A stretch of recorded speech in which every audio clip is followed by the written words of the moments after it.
And we're back for live panel. That was a pretty lively discussion around the concepts around continuous learning and making sure that our customers and partners are getting the value they intended around the adoption around Office 365.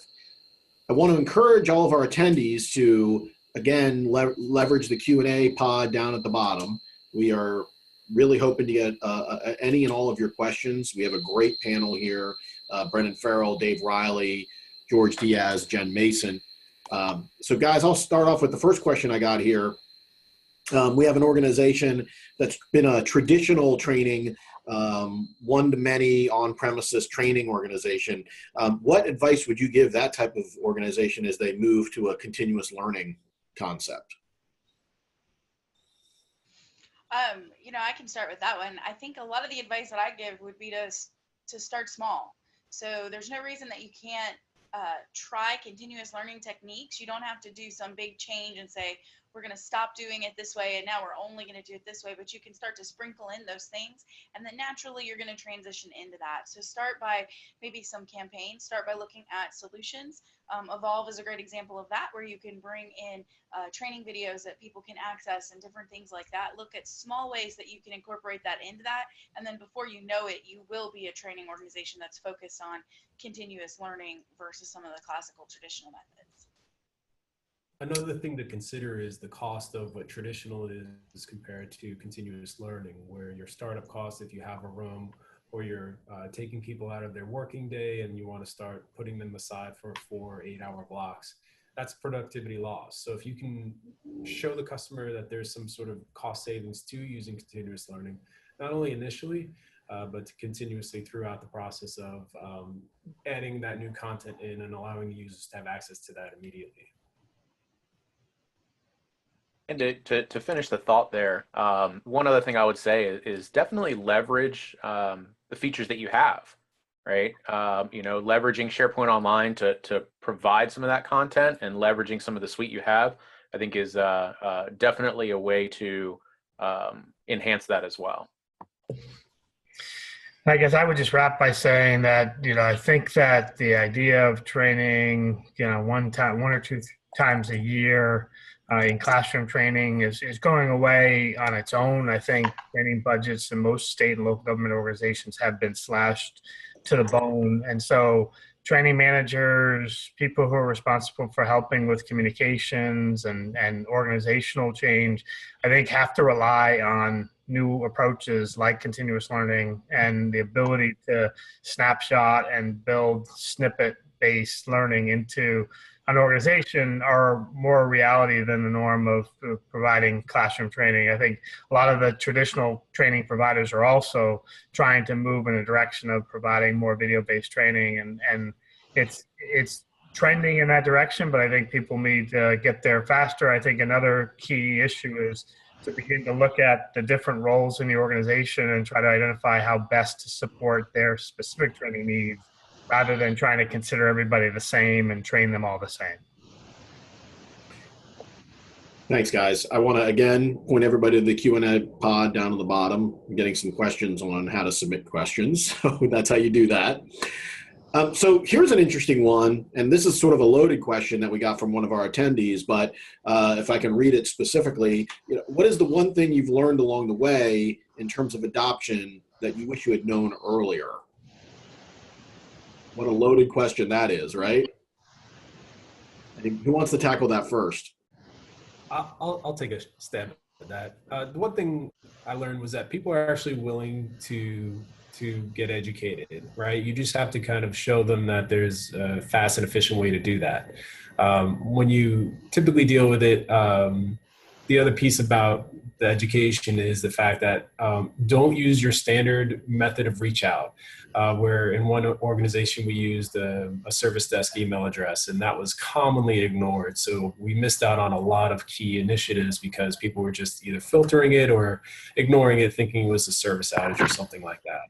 So develop a really strong communication campaign, and then start targeting to people based on their interaction with the continuous learning piece. So if you see a lot of people going to OneDrive or into some other technology that you're focused on, build the marketing around that with that fresh marketing appearance.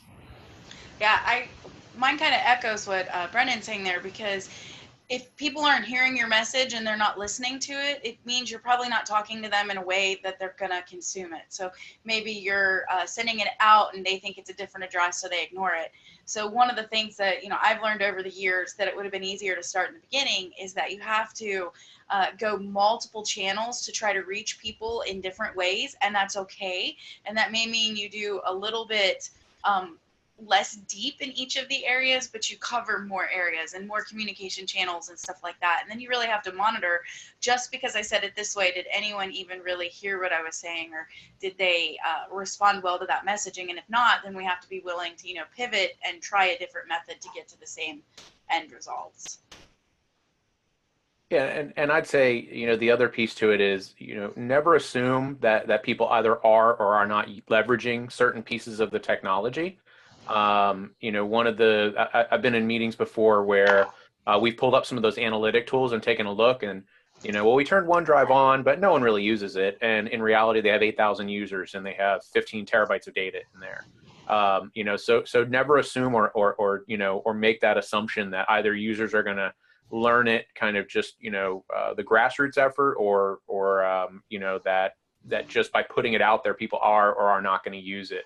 Definitely leverage the analytics that you have and have built in within the suite to take a look at some of the trending, some of the things that we talked about, Jen talked about in terms of, as you do the continuous learning, taking a look at the trending and the analytics behind it to see what people are interested in. Really leverage the power of the knowledge that you're gaining from the tools that are provided in the suite to then better focus, your training. I think those are things that oftentimes get kind of put to the side, that I think are really valuable to make sure that, the training is successful.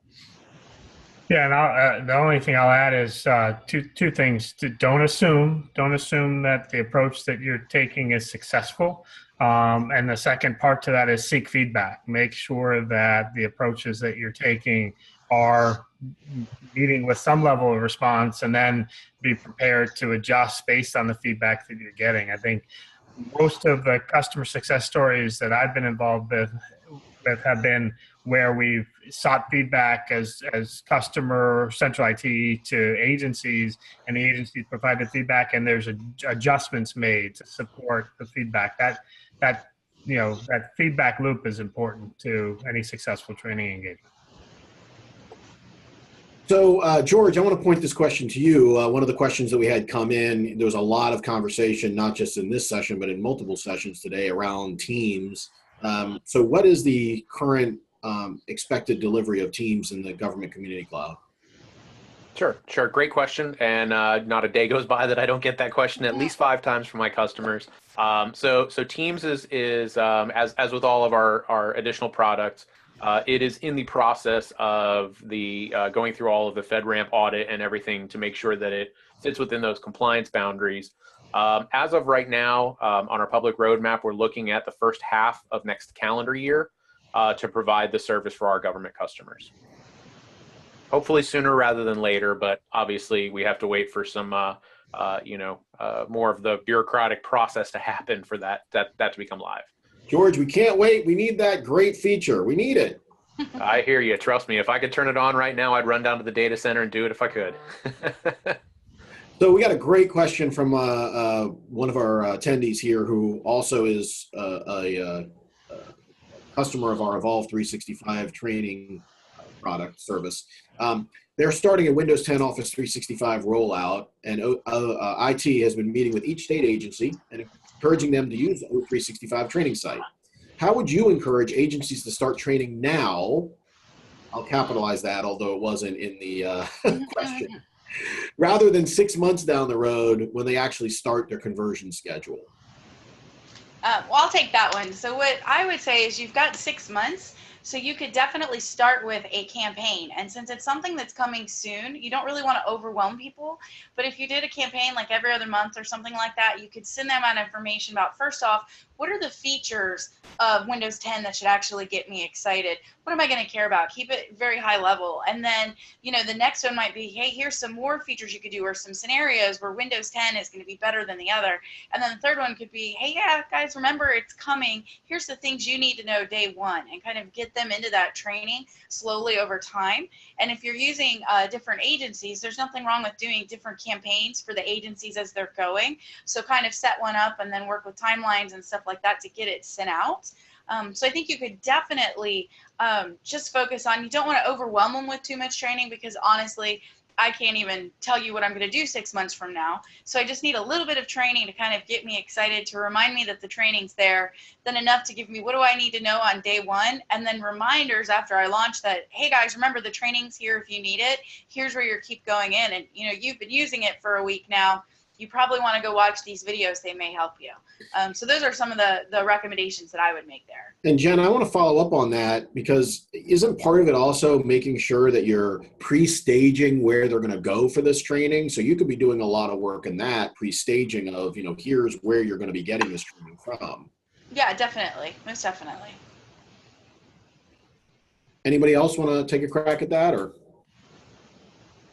Well, Steve, I think that one of the other campaign strategies is to try to align, if budgets allow, just do a simple little contest and see if people are actually going to your campaigns and to viewing the snippets and getting some of the adoption going early. And like I said, seek that feedback, and some of that feedback can be encouraged or incentivized by $20 Starbucks gift cards or Dunkin' Donuts if you're up here in my area of the country. And another thing is to stay consistent. You need to make sure your marketing campaign is consistent and something very repeatable, and something that people will know will be coming out, so that that message is, in their mindset. So I think the next question that we got, I'm fairly certain comes from one of our Microsoft friends who are attending, but I'll paraphrase what I think is a fairly long question, but I'd love your guys' input on this. If you have a state agency that's offering a centralized Office 365 service, but training is actually handled at the departmental agency level, what advice would you have to central IT to help, support those agencies? I think it's really about where you're pushing people to go. You can do different skill tracks and stuff like that to say, if you're in this agency, these are the types of things that are going to matter to you. So I think, to Brendan's point about being just very consistent and clear on the messaging of where they need to go, you could get different things along that line there. It's really just pushing them into it and helping them find that, and helping them know what's associated to them and where they should be digging in to get the training. Jen, on that line, with the mic, and George too, with the Microsoft tools as well as Evolve and any other products and solutions that are out there, is there methods to actually see, where you can provide individual reports or provide, targeting in the Microsoft tools, Evolve, or any other tools to agencies, so you can do specific agencies? Within Evolve, it depends on how you're set up. If you have different, that's what I can speak to because I know the Evolve platform. If you have set up with different agencies, each getting their own site, you can do it. In terms of reporting, a lot of it's going to depend on what user data we can get. It's something that we have on the roadmap to try to streamline some of the reportings, but it's not available in the product right now. George, anything on the Microsoft content that you might want to add there? Sure. So a couple different, there's a lot of those Microsoft, to your point, a lot of the Microsoft content that's out there, just kind of publicly consumable. That one's a little bit more difficult to track. But if, again, back to my point about leveraging what you own, if you leverage that SharePoint online infrastructure, being able to take that video content, those snippets, everything like that, plug it into a SharePoint online platform allows you to pull some analytics off the back end. So that's definitely a good way to take a look at, volume and traffic and who's hitting it, because within that SharePoint Online site, I know based on the identities of the people accessing it, that Jen went in and she accessed this page and, watched this content. And, with some of our more advanced suite with things like Microsoft Stream, you can definitely get a lot of analytic feedback based on video content that's up there. So taking a look at, where people were on, when they were on, what they liked, what they didn't like. A lot of those integrated features are either in the suite now or from the government side coming into the suite shortly. That'll allow you to pull a lot more information out and analytics of what's happening behind the scenes on that video. Okay, terrific. So we had a follow-up question, Jen, on the ability to allow Evolve 365 reporting to be filtered by state agency. So I guess there's some agencies would like reporting, and I don't know if you have any, I think you answered that in the window, but if you want to address it here. Well, like for reporting inside of Office 365, you're going to want to go to the content pack that's coming out, that's going to be out after the first of the year. For the reporting tools, there's really no outside reporting tool except for, within Evolve, we have the reports that we have. There's not really an outside tool that you could use with it. And for other tools for reporting on Office 365, if you don't want to use what Microsoft provides, I'm probably going to bounce that to the larger team to see if they have an answer on that one. Yeah, George, Brendan, Dave, any thoughts on outside reporting tools? There are some partners out there that provide some reporting tools that plug into SharePoint Online. There's some definitely some stuff out there. There's an organization called Brainstorm that does some content that you can post into SharePoint Online, and they have some analytic engines behind it that will allow that. It ties into the SharePoint APIs. So there's definitely some stuff out there.